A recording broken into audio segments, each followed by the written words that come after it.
જય શ્રી કૃષ્ણ, જય ચેહરમાં. હું છું ગીતાબેન એચ દેસાઈ. ચેહર કિચનમાં આપનું સ્વાગત કરું છું. આજે આપણે બનાવીશું અપ્પમ. જુઓ, તમે જોઈ શકો છો આપણે અપ્પે બનાવવા માટે આવડા આ કપ છે એટલા કપનું માપ લીધું છે. 1 કપ આપણે આમાં નાખ્યો છે અને 1 કપ આ એમ કરીને આપણે અહીંયા 2 કપ લીધું છે સોજીનો લોટ. અને આ કપ ભરીને હવે આપણે દહીં નાખવાનું છે. 2 ભાગનો લોટ હોય છે અને 1 ભાગનું દહીં હોય છે. અને તમે છાશ લો તો તમે આવી રીતે 2 કપ ભરીને છાશ લઈ શકો છો. જુઓ, આપણે આવી રીતે માપ રાખવાનું છે. આને આપણે મિક્સ કરી લઈએ.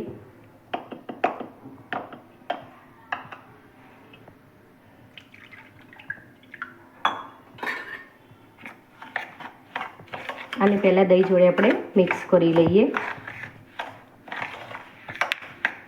આ લોટ પલાળીને આપણે 30 મિનિટ જેવો રહેવા દેવાનો હોય છે. જો આપણે દહીં જોડે મિક્સ થઈ ગયું છે. હવે એની અંદર આપણે થોડું સ્વાદ પ્રમાણે મીઠું નાખી દઈશું.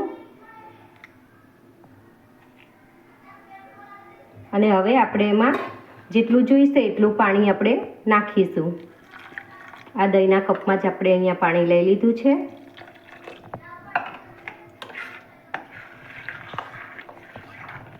આપણે ઈડલીનું ખીરું બનાવીએ છીએ એ રીતે આપણે અપ્પેનું ખીરું પણ તૈયાર કરવાનું છે.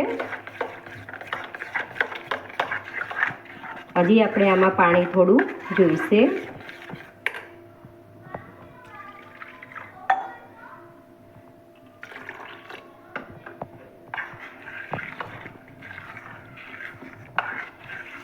જો આ રીતે આપણે અહીંયા ખીરું તૈયાર કરવાનું છે. આવી રીતે એકદમ ના પડી જાય ને આવી રીતે ધીમે ધીમે પડે એ રીતનું ખીરું આપણે અહીંયા તૈયાર કરવાનું છે.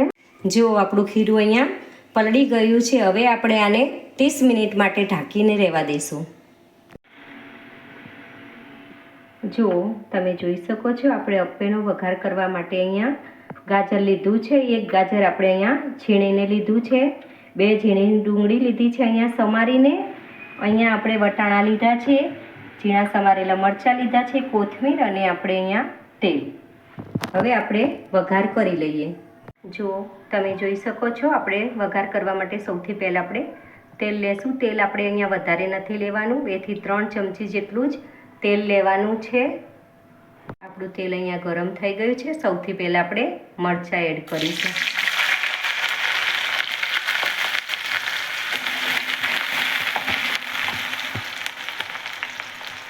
હવે આપણે ડુંગળી એડ કરી દઈશું.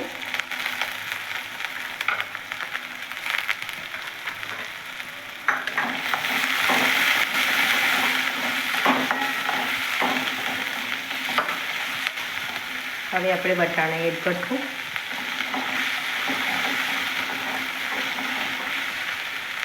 હવે આપણે ગાજર એડ કરી લઈશું.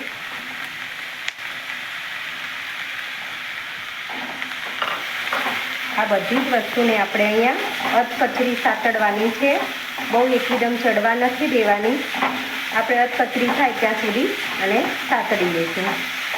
જુઓ, તમે જોઈ શકો છો આપણું શાકભાજી અહીંયા થોડું સતડાઈ ગયું છે. આપણે આ શાકભાજીના માપનું થોડું મીઠું નાખી દઈશું. આપણે અહીંયા અડધી ચમચી મીઠું એડ કરવાનું છે. હવે આપણે આને થોડી વાર સાતડવા દઈશું. જો તમે જોઈ શકો છો આપણું બધું જ શાકભાજી અહીંયા અધકચરું સતળાઈ ગયું છે. ડુંગળીનો, વટાણાનો, ગાજરનો બધાનો આપણો અહીંયા કલર બદલાઈ ગયો છે. જો હવે આપણે ગેસની ફ્લેમને બંધ કરી લઈશું અને આને નીચે ઉતારી લઈશું.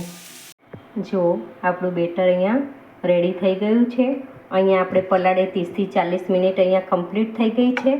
તમે જોઈ શકો છો આવી રીતે આપણે પલાળવાનું હતું. હવે આપણે આની અંદર જે મસાલો આપણે વઘારીને તૈયાર કરીને નાખ્યો છે એ રીતે આપણે આમાં એડ કરી લઈશું.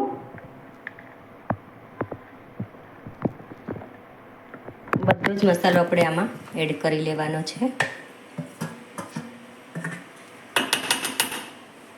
હવે આની અંદર આપણે કોથમીર નાખી દઈશું. હવે આ બધું જ વસ્તુને આપણે મિક્સ કરી લેશું. આની અંદર આપણે બીજા કોઈ મસાલા નથી નાખવાના. આ જે આપણે વઘારનો મસાલો કર્યો એ જ મસાલો અને મીઠું. અને હવે આપણે આની અંદર થોડા ખાવાના સોડા એડ કરી લેશું, અડધી ચમચી જેટલા.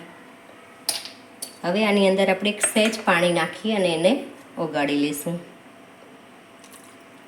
આવી રીતે આપણે પાણી નાખવાનું છે અને એક જ સાઈડમાં આપણે આને હલાવવાનું છે. આવી રીતે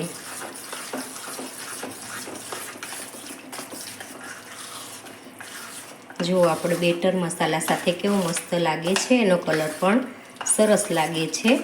હવે આપણું બેટર અહીંયા તૈયાર થઈ ગયું છે. અપમ પ્લેનની અંદર આપણે ચડવા મૂકવાના છે અપ્પેને, પણ એ સૌથી પહેલાં આપણે આની અંદર તેલ લગાવી દઈશું.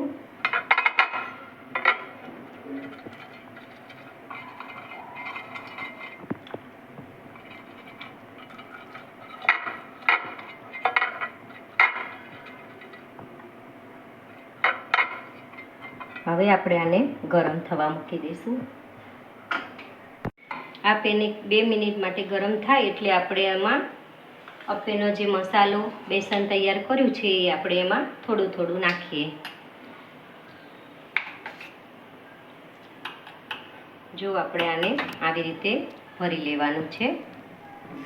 બહુ નથી ભરવાનું, આટલામાં એટલું જ આપણે અહીંયા ભરવાનું છે.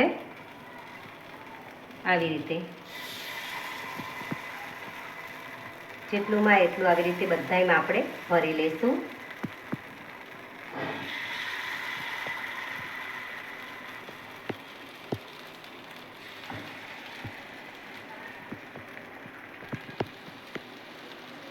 બસ આપણે હવે બધામાં આવી રીતે ભરી લઈશું.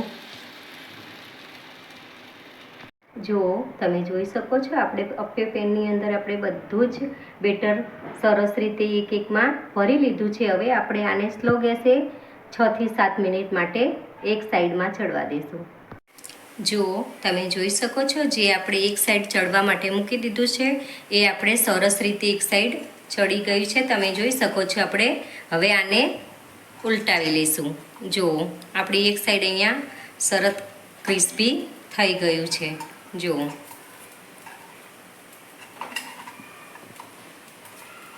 આવી રીતે આપણે ઉલટાવી લેવાનું છે.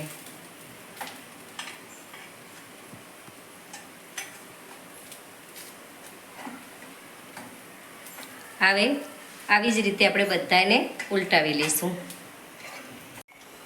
આપણે બીજી સાઈડ પણ આવી રીતે તેલ લગાવી દઈશું.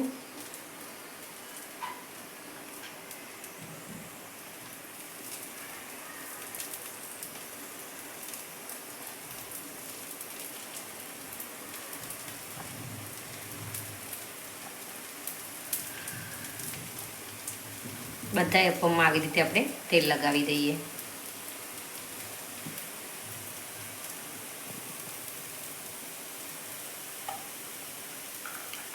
જો તમે જોઈ શકો છો સરસ આપણા અપ્પમ અહીંયા બહારથી ક્રિસ્પી અને પેલી સાઈડ આપણે આવી જ રીતે ક્રિસ્પી કરી લેવાના છે. જો તમે જોઈ શકો છો આપણે અપ્પમ અહીંયા બંને સાઈડથી સરસ ક્રિસ્પી થઈ ગયા છે. હવે આપણે આને લઈ લઈશું. જુઓ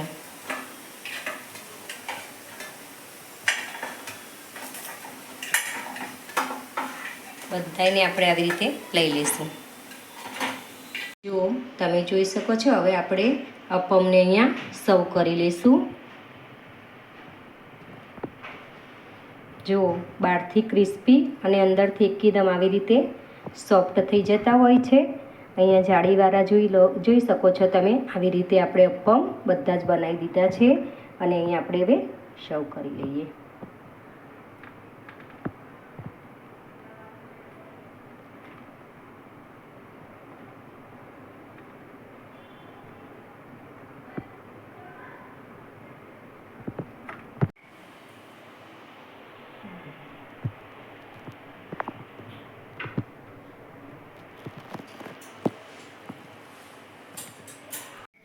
જો તમને મારી રેસીપી પસંદ આવી હોય તો મારી ચેનલ ચેહર કિચનને લાઈક કરો, શેર કરો અને સબસ્ક્રાઈબ કરો.